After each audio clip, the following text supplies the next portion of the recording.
भक्त बाबू भल ट्रेलर देखले भंगा हाथ में भाविले जे हाथ को सजाड़ुंट अनेक लोक प्रशंसा करते किंतु परवर्ती समय ट्रेलर टीजरटा भल है बर्तमान बही मांदा आ नुआ पड़ा पर गोटे बड़ फाट सृष्टि एकला चलो आज्ञा एकला चलो रे केते बाट चलिए दल समझते सांगे नरकी चलिए आपण को 6 मास तले समस्ते भल बोली कहते आज आपण को विरोध में कहते ता माने आपण को भितर किसी खैचा रही के रही प्रभु जगन्नाथ भक्त दास को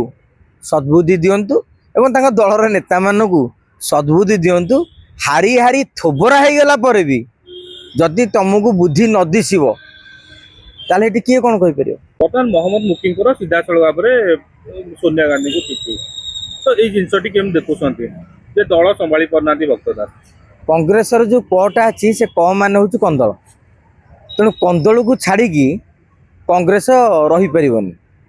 अनेक आश्चर्य होगले एत दिन है कांग्रेस कली कहीं है भक्त बाबू फेब्रुआरी मसरू दायित्व ने बर्तमान 10 मास हो गला कली हो ना लोक आश्चर्य होते कांग्रेस कहते भल पिला हो गले अरे से मैंने केबे एकाठी रहीपर जुग जुग भाव 2000 मसीह आज जाए 6 थर हारिला पर भी से मैंने एकाठी रहीपर भारतीय जनता पार्टी भी देखिए 2009 मसीहा ठू 9 हारिले 14 हारिले 19 हारिले भी सभापति सब वर्ष होती गोटे बाईटी आप देखई पारे जे कौन सी राज्य सभापति विरोध में सरकार तो एवं अच्छी आप कहे मनमोहन सामल सरकार अच्छे डरुवे जो नथिले राज्य सभापति विषय में कई गोटे पदुटे कहते कहन कि आंकर कांग्रेस दिहक जाक आप आउ गोटे कथा जानिक आश्चर्य कांग्रेस विजु पट्टनायक थे मुख्यमंत्री सी कांग्रेस विरोध कर नुआ दल गढ़ हरिकृष्ण महाताब थे मुख्यमंत्री सी कांग्रेस विरोध कर नुआ दल गढ़ नंदिनी सदपथ थे मुख्यमंत्री सी कांग्रेस विरोध कर नुआ दल गढ़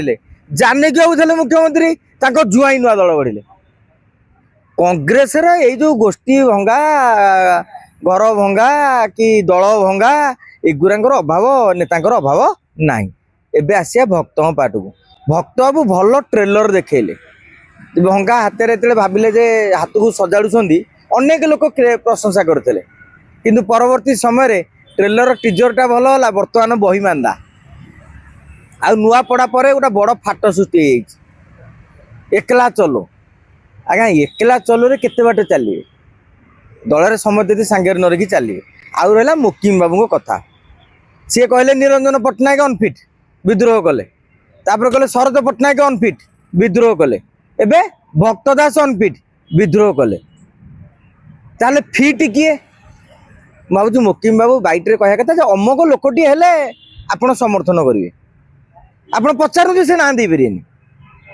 तेणु भक्त बाबू भी टिके धीरे धीरे चिंता करिया दरकार आपण को 6 मास तले समस्ते भल बोली कहते आज आपण को विरोध में कहते ता माने आपण को भितर किसी खैचा रही के रही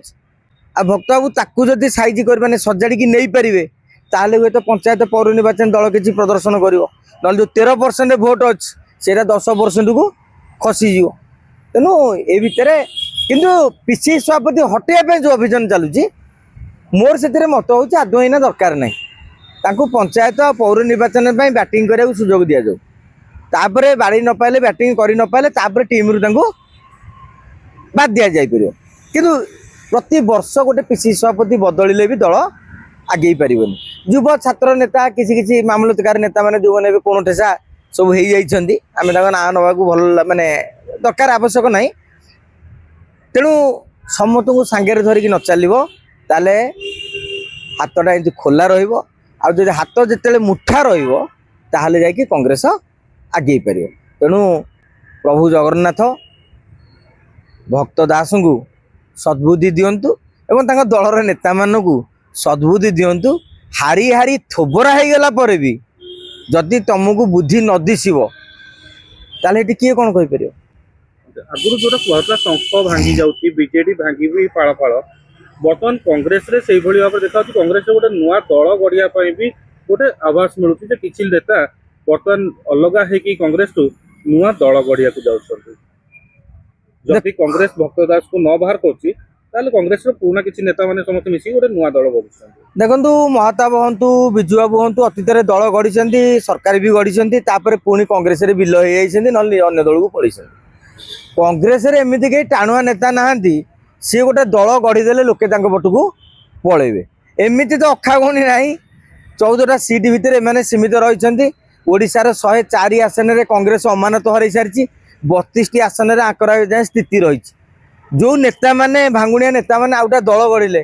କ'ଣ ଦଳର ଭବିଷ୍ୟତ ବଦଳିଯିବ? ହଁ, ଦଳ ଯଦି ଗଢ଼ା ହେବ ଗୋଟେ ଆଞ୍ଚଳିକ ଦଳ, କଂଗ୍ରେସରୁ କିଛି, ବିଜେପିର ଅସନ୍ତୁଷ୍ଟ କିଛି, ବିଜେଡ଼ିର ଅସନ୍ତୁଷ୍ଟ କିଛି, ସମସ୍ତଙ୍କୁ ନେଇକି ଗଲେ ହୁଏତ କିଛି ଗୋଟେ ପ୍ରଭାବ ପଡ଼ିପାରେ। କିନ୍ତୁ ସବୁବେଳେ ତ ଓଡ଼ିଶାରେ ସେଇ ନେତା ହବ କିଏ ନେତୃତ୍ୱ ନବ ସେଇଟା ତ ବଛା ଯାଇପାରିବନି। ତେଣୁ